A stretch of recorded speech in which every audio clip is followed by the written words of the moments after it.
Welcome to the Power in Motion podcast, the show for women who want to develop a kinder relationship with their body so you can feel healthy, happy, and confident without restricting food, doing torturous exercise, or constantly worrying about the number on the scale. I'm your host, Kim Hagel, size-inclusive fitness specialist and certified non-diet health and life coach specializing in body image. This podcast is here to provide weight-neutral, health at every size aligned information and coaching on sustainable habits and mindset shifts so you can feel your very best in the body you have right now. Let's lace up our runners and go for a walk while we chat. Well, hey there, friends, and welcome back to the Joyful Movement Show. This is episode 95, and we're joined again today with our co-host, Lisa McDonald. Hey, Lisa. Hello. How is everyone today? Well, I'm doing good. How are you doing? I'm great. Awesome. Well, folks, we have a juicy episode planned for you today. I think it's going to be juicy. Lisa was scrolling on social media a little bit ago and came across a meme from the fitness industry that was kind of invoked some feelings, shall we say. Oh, yeah, some feelings. It brought up some feelings. And we thought we'd share it here on the show. And, you know, it's just a good opportunity, I think, to talk about a lot of the toxic messaging that comes out of the fitness industry and how it really does alienate people. We've been talking on the show a number of times about fitness motivation sayings that are really anything but. I've given you a number of examples of those.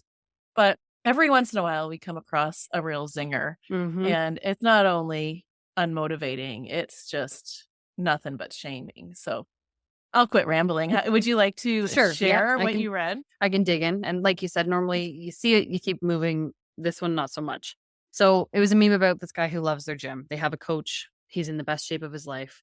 But his friend makes fun of him for paying $250 a month because it's an expensive gym.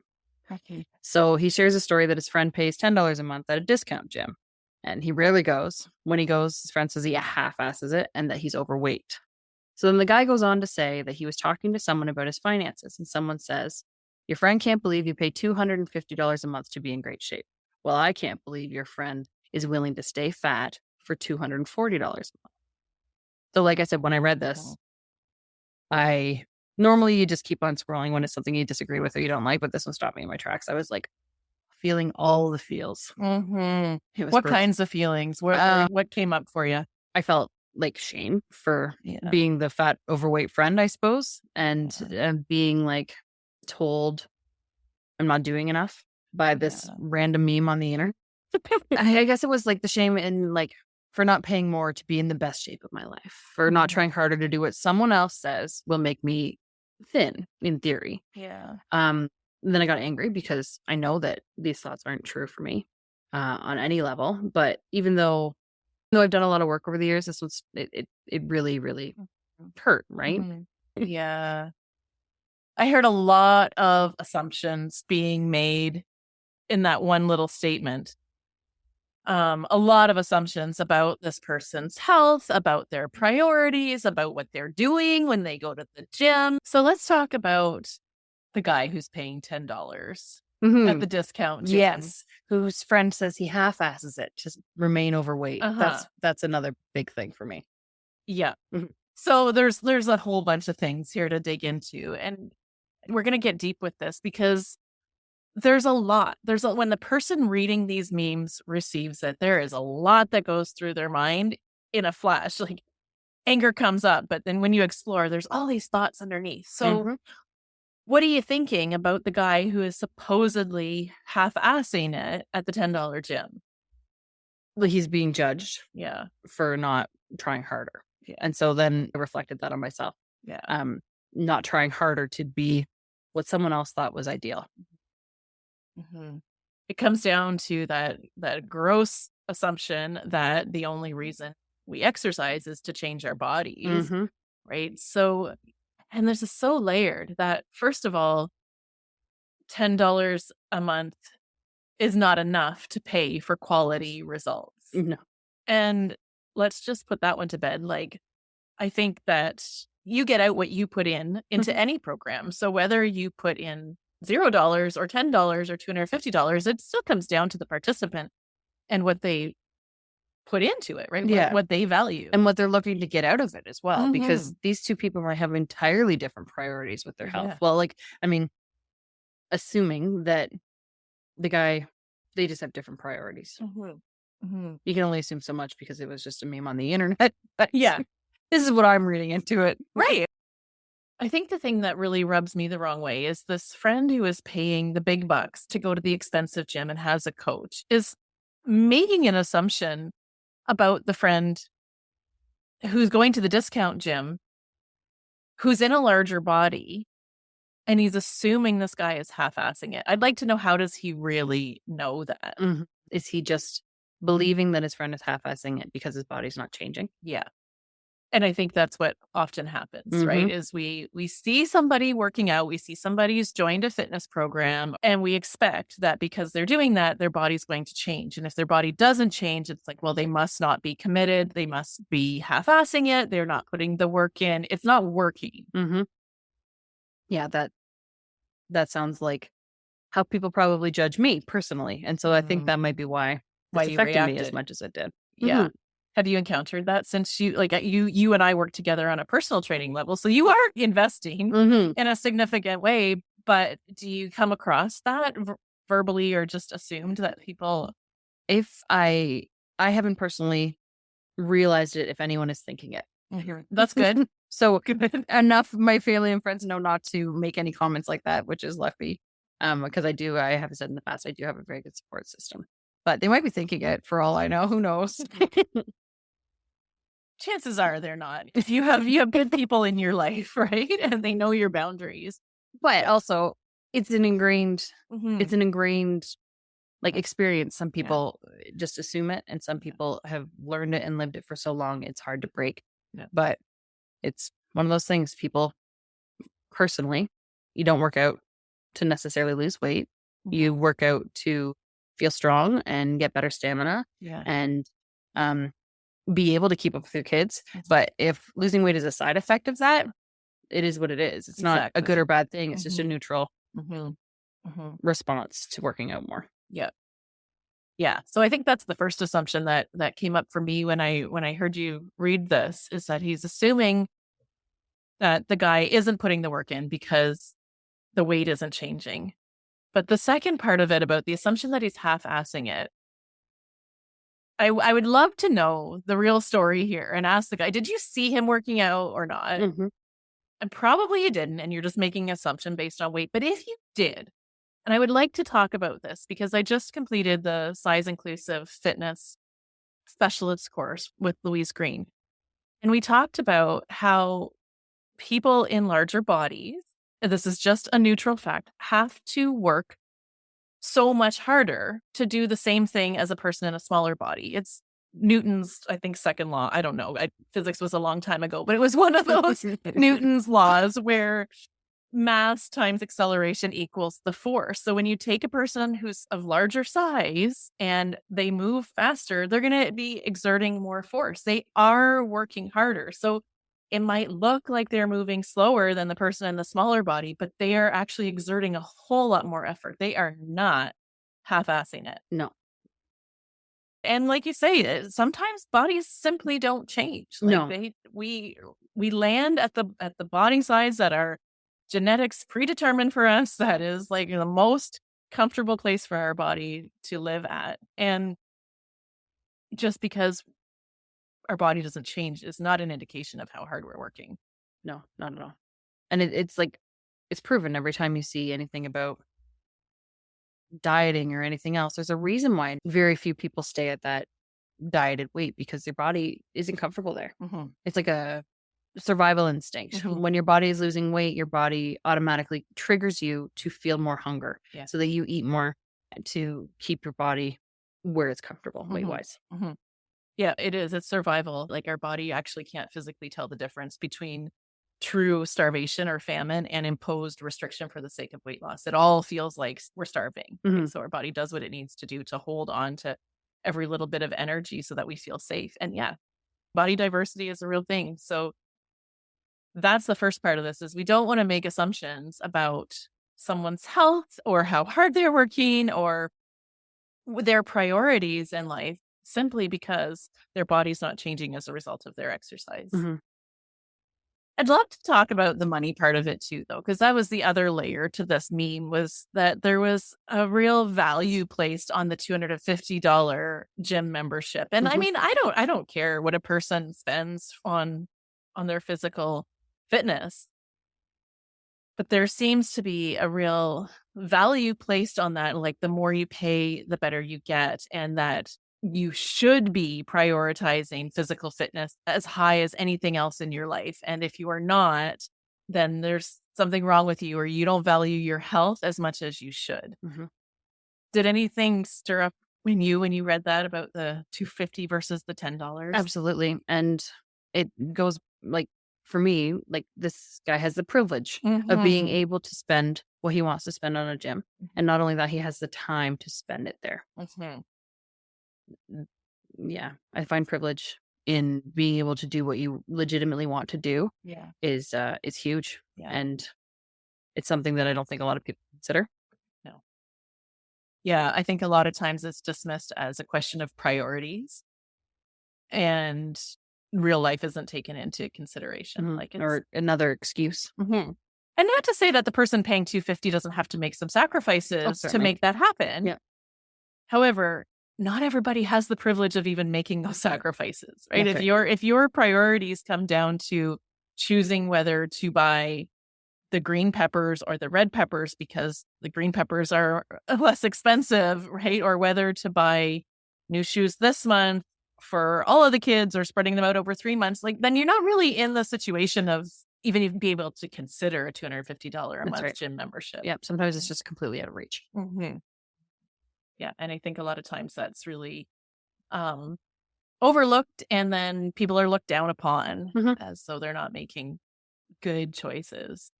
It kind of reminds me of this other meme that I see often on Pinterest whenever I look for fitness motivation sayings. It's that choose your hard one. Oh, yes. Have you seen it? Absolutely. So it starts out, it talks about marriage is hard, divorce is hard, choose your hard. And then it uses the O word, but let's say being in a larger body is hard, being fit is hard, choose your hard. Being in debt is hard, being financially disciplined is hard, choose your hard. Communication is hard, not communicating is hard, choose your hard. And then it says life will never be easy, it will always be hard, but we can choose our hard. Pick wisely. And this one just, oh God, it just drives me nuts. Because yes, it's true. Life will never be easy. There's always going to be hard things that's going on. And we can do hard things. Like I love Glennon Doyle, and we can rise to challenges and we can Mhm. do hard things. But this assumption that we can choose our hard, and the ending saying there, pick wisely, like there is a clear right or wrong answer. And if you don't pick the right answer, then you are not a good person. Like Oh, there's what? so much gray between those, like marriage versus divorce. There's a whole lot that Oh, I've happens in been between there. that. That's not an easy choice. Let me just Not to mention the same goes for the finances. Like Mhm. you can work all day every day and still have, Mhm. everything is different for every person, and there's so much gray in life. So It's much. not all black and white like these Yeah. memes read.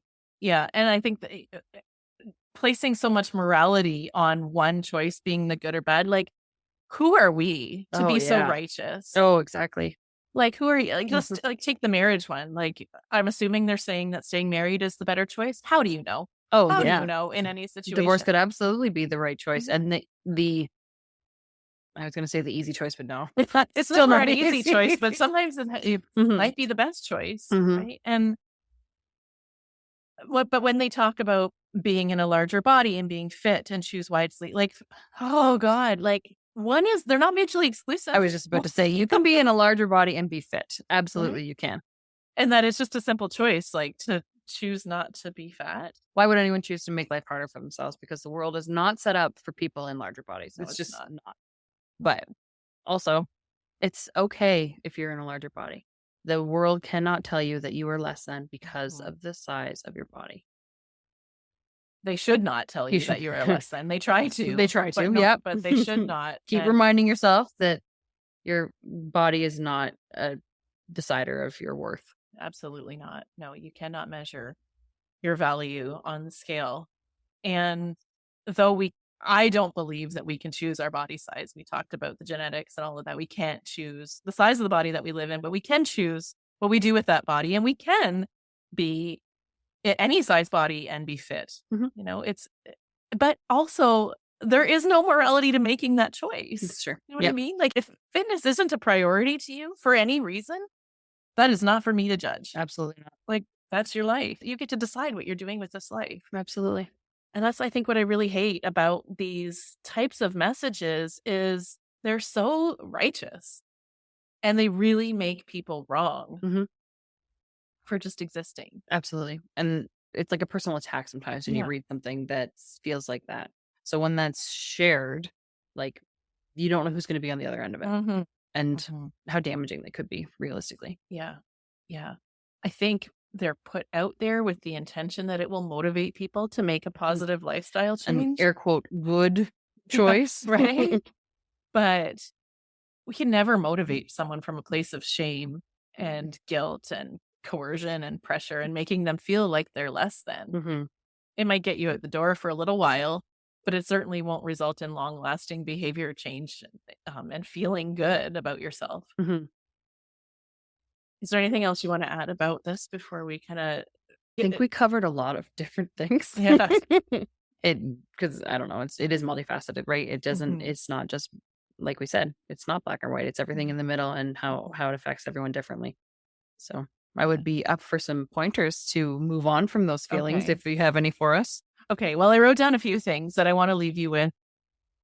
Because it's easy to say, when you see stuff like this, just scroll on by and delete. And often, like you said at the beginning, often you can do that. Yeah, you can ignore a lot of them that, you might not like it, but you're like, whatever. Yeah. But every now and then something comes across and it just really sticks. And it stirs up uncomfortable feelings. And you can internalize that and go back to that place where you think that you're wrong and there's something wrong with you and you should try to fix yourself to fit in better with society.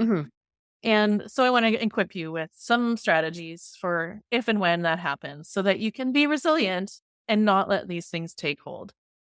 So the first thing that I want you to remember, and especially in these coming months when diet culture and fitness culture is going to be really loud, right? Like, we are coming into the whole new year, new you season, and it's, oh God, it's so toxic, but you got to stand strong. You're laughing like you want to say something. Oh, I'm just thinking about, so you get to the new year because you might have enjoyed too much over the holidays. You know what? You enjoy whatever feels good for you. Yes. And I think we're going to have another conversation about that shortly. Yes. About getting through the holidays without needing to reinvent yourself. Yeah. Okay. So here's your tool. So when you see these toxic shaming messages come across your feed over the next few weeks, I want you to first of all remember, number one, you are the boss of your body. And that's something you can write down and put on Post-it notes and plaster everywhere that you need the reminder. But you are the boss of your body. And that means you get to decide how you want to spend your time, how you want to spend your money, what you want to do as far as movement, how you want to feed your body. It is your choice, and nobody else gets to decide that for you or make you feel less than because of the choices that you make. And number two is you are enough exactly as you are. Nothing about you needs to change. If society doesn't approve of you, that is a them issue. Your work is in learning to know that you are enough and you are worthy of love and acceptance and respect unconditionally, no matter what. Whether you work out or not, whatever you choose to eat, how you spend your money, how you spend your time, what you do or you don't do, your worth is innate. Nobody can take that from you. You are worthy just because you exist. And if you're seeing any of these things come across your feed and reading them makes you think, oh, maybe I should spend more at the gym, or maybe I should join a gym, or maybe I should watch what I eat a little bit more closely. Anytime you're smiling again. Well, I said I should this morning when we were working out, and you're like, Lisa, what do you know about the word should? It's a red flag. It's a red flag. Anytime you hear yourself shooting on yourself, it is a red flag to notice that your not good enough voice is activated and you're in a place of trying to fix yourself and change yourself. Should is your shame voice.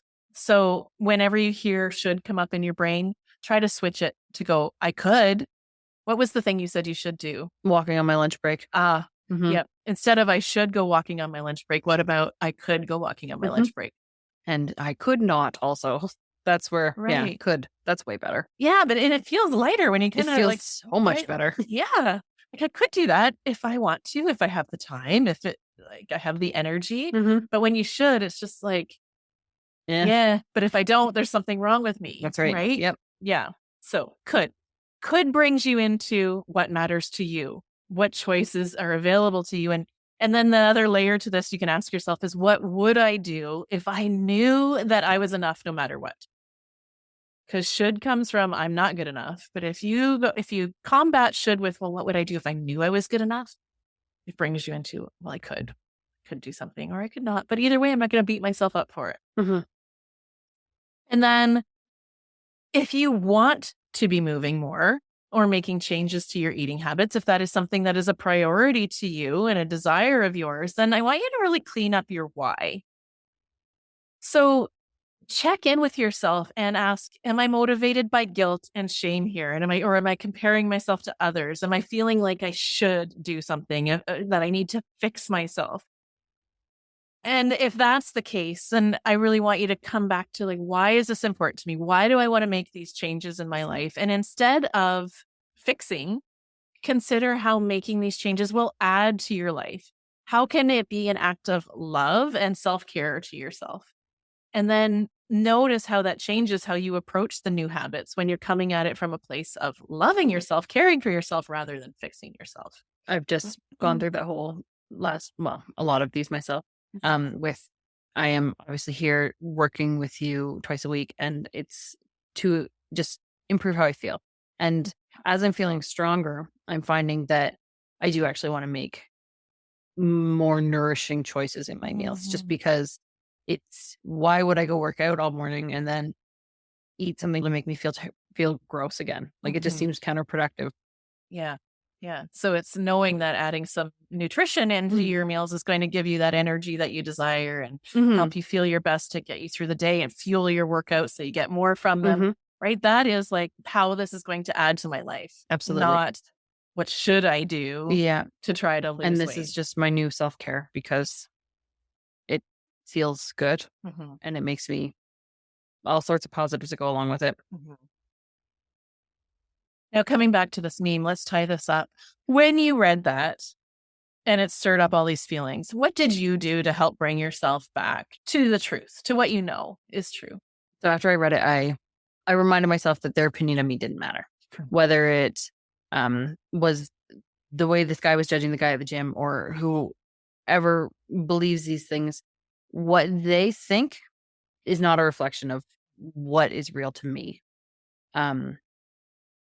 It's hard to move past these things, but I know that my body is not making me less than.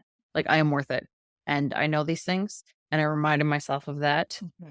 It took some time. It probably took the rest of the day or whatever day it was, but I remember being like, no, this is not ruining my day because their thoughts of me do not matter.